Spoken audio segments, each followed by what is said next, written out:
Hi, welcome along to today's vlog. If you're only interested in these two horns and the blindfold test, then skip ahead to here. I can't really point to it because I've got two saxophones in my hand.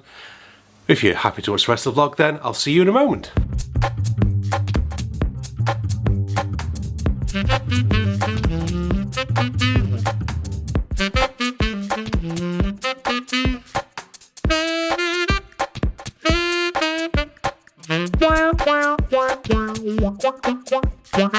London again today. The only thing is I've travelled all the way in and I know I've forgotten my office keys and left them in the camera bag from last week. So anyway, let's roll the new Q&A video.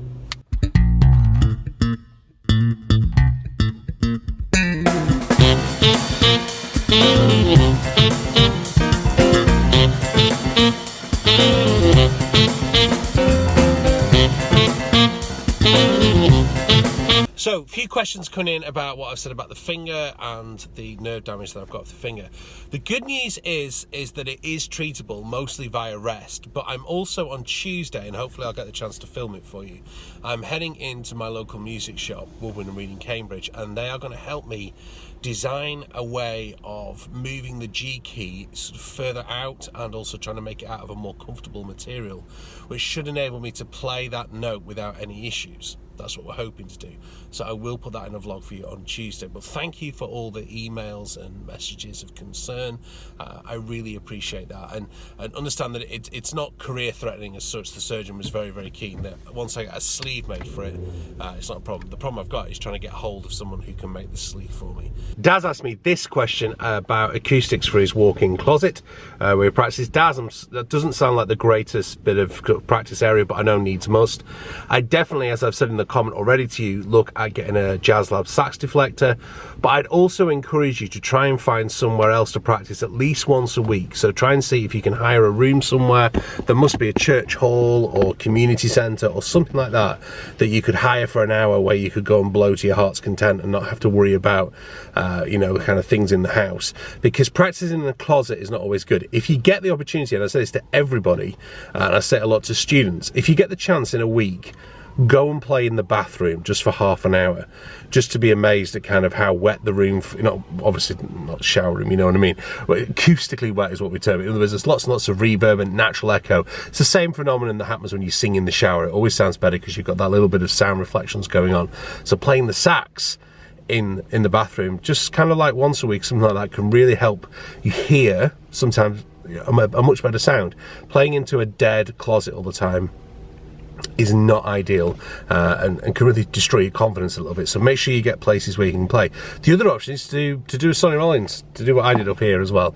Go and practice outside somewhere. Chinese New Year today in London, so I'm hoping there might be a reasonable chance of getting home at some point today. I was going to take to the Churchill War Rooms, but they are literally queuing out of the door, and so I will go on another day when it's not as busy. What I need to do first of all, though, is try and find a petrol station in central London, which is much harder than you'd think. Not quite questions, but quite a few comments on the Eastman saxophone. Some people not getting it. Let's be true here. You know, when I'm doing a review, I can only give you my opinion of it. That is not necessarily, I will try and give you as much factual information as I can, but essentially it's my opinion of playing that instrument. And sound is a very subjective thing. And I do remember people going, oh, this is a copy of a Mark VI, but the question has to be, whose Mark VI have you copied? Because out of all the different Mark VIs I've played, and I've played probably in the region of about 25 to 30 of them, not, you know, I own 25 to 30 of them, but I've played at least that amount. They've all had different individual characteristics, which is what marks out the Mark VI as a great instrument, in that all those different saxophones all have a different individuality to them, and the question is to try and find the one that works for you. What are you doing? Who's on green? Muppet. You know, it's hard enough driving in London traffic without idiots that can't see when a green light is a green. Did you know, useless London fact, Somerset House, which was used in the London Has Fallen film, was where the President's helicopters landed. But the River Thames used to come all the way up to the windows of Somerset House. It used to be almost like Venice-esque, but when they embanked all this side of the river with the sewer system and the tube. Did you know the tube runs alongside the sewer down here, and I'm running alongside both of them? But anyway, yeah, so that's what I'm doing. Gig on that boat again next week, just as I had in this vlog. I'm going to have to dive out and get on Waze in a minute because this is just a nightmare.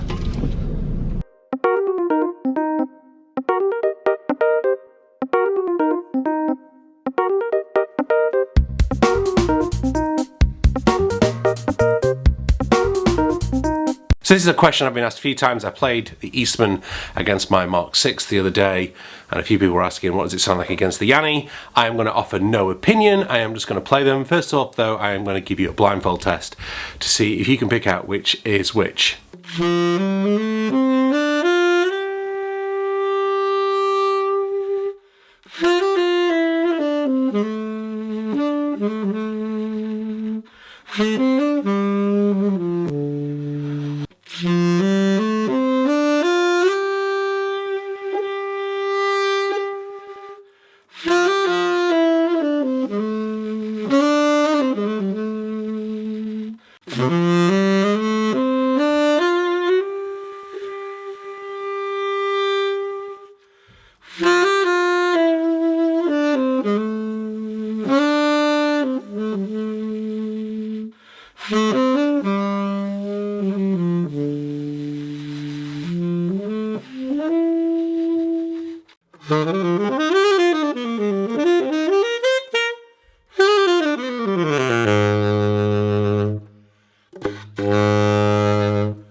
So there you go, no opinion offered on that, and sadly the comments are unavailable on YouTube at the moment, so I can't even hear what your opinions are. I'm sure there will be a few knocking about. Thank you very much for watching. Please make sure, if you don't already, hit subscribe.